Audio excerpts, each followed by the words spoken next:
I've noticed there's been a pretty big shift recently in people's attitude toward gaming consoles, a pretty negative shift in this attitude, and I would say rightfully so. Now look, I have been a console gamer all my life, okay? I am by no means a PC fanboy. Ever since I was toddling around playing Banjo-Kazooie on the Nintendo 64, I've always been a console gamer, and I've always had no problem with that. You pay for a box, you play the games on that box, it's pretty simple. But maybe in the past, I don't know, 4 or 5 years now, I've really noticed that there are a lot of games that come out and they look great, they look fantastic, but you can't play them on console. Like, hey, you know what? I think I'm gonna try out League of Legends for the first time, or maybe Dota 2. Those are some of the biggest games right now. Oh, nope, just kidding, you can't play it because you're on console. Okay, maybe I'll try Counter-Strike 2. Nope, can't play that. Baldur's Gate 3, couldn't play it for many months when it first came out, etc., etc. You get my point. There are just a ton of games that come out that you can't play on console, but you can play on PC. Now, a huge advantage to counter that consoles have always had is that they have exclusives themselves. Like, oh, I can only play Halo on Xbox or Spider-Man on PlayStation. Well, that has kind of been shifting recently as well. Obviously, Xbox, they've made their big multi-platform stance recently, and with their Xbox on PC platform, I don't think there is literally any Xbox game that you cannot play on the PC. And you know what? Sony has also been pretty good recently about moving some of their exclusives to PC. So Spider-Man, for example, the 2018 Spider-Man game, they moved that to PC, I think a couple years ago. And Ghost of Tsushima, that was also once a PlayStation console exclusive. That is actually moving to PC this month. Actually, I just looked it up. Yeah, it moved on to PC last week. My point with all of this long rant is, what is the point of console gaming anymore? It used to be that you were missing out on so many awesome console exclusives if you didn't have a console, but now not so much. I mean, what game can you not play on the PC? I think that really only comes down to Nintendo games, obviously, and just a few PlayStation exclusives. I love Nintendo, don't get me wrong, but I'm going to be missing out on a ton more these days if I get a console versus a PC. So to me, I'll go with the PC. And it really seems that when you look at a lot of conversations that are happening these days, it seems that a lot of people would agree with that. And it's one thing to say that, you know, I have this hunch about this, but it's another thing to actually back it up with data. So just 4 days ago, a gaming research firm, they are called Newzoo, so they released data from research that they conducted last year, 2023, and it shows a lot. The main highlight, something that I'm actually pretty surprised about, is that they broke it down between mobile gaming, console gaming, and PC gaming, and they looked at this in the scope of 2023, and specifically revenue. And the results are maybe the opposite of what I would expect. It really surprised me. So in 2023, when compared to 2022, mobile gaming profit actually decreased by 2%, console gaming revenue increased by a very small 0.3%, and PC gaming revenue completely surged by a whopping 8.4%. That is wild, especially when you look at the current standings of where those three platforms are at in terms of overall revenue in 2023. So mobile gaming brought in about $90 billion,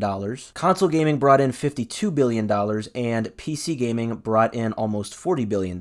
So obviously the overall revenue is a complete contrast to where the trend is going. The trend actually shows that PC gaming is increasing and mobile gaming is decreasing, whereas the standings right now are the opposite of that. Mobile gaming is still on top and PC gaming is still on the bottom. So obviously PC gaming has a long way to go, but I think you're going to see this trend continue into 2024 and beyond. People are really just realizing that they have a lot more to gain from PC gaming versus console. A lot of the big companies are kind of realizing that too. Like I said, Microsoft is going multi-platform, Sony's kind of doing it too. Nintendo is still Nintendo. They are still refusing to participate in any of that. Hopefully that changes. But overall, I think these stats are super interesting. It sends a clear message, by the way, to Microsoft and Sony and even Nintendo that people are kind of fed up with making these $400, $500 investments every 6 or 7 years into a gaming box. And I think people like myself have just kind of had enough of it. And with PC gaming, you can do a lot more. Your options aren't as limited, and you don't have to reset your games catalog every 6 or 7 years when a new console comes out, and then you have to wait on the remastered version of your favorite game, a console or two behind. So yeah, I had a feeling that this was happening, but now it is supported by data. People seem to be tired of the runaround that console gaming does to its consumers, and I think these big gaming executives are starting to see that.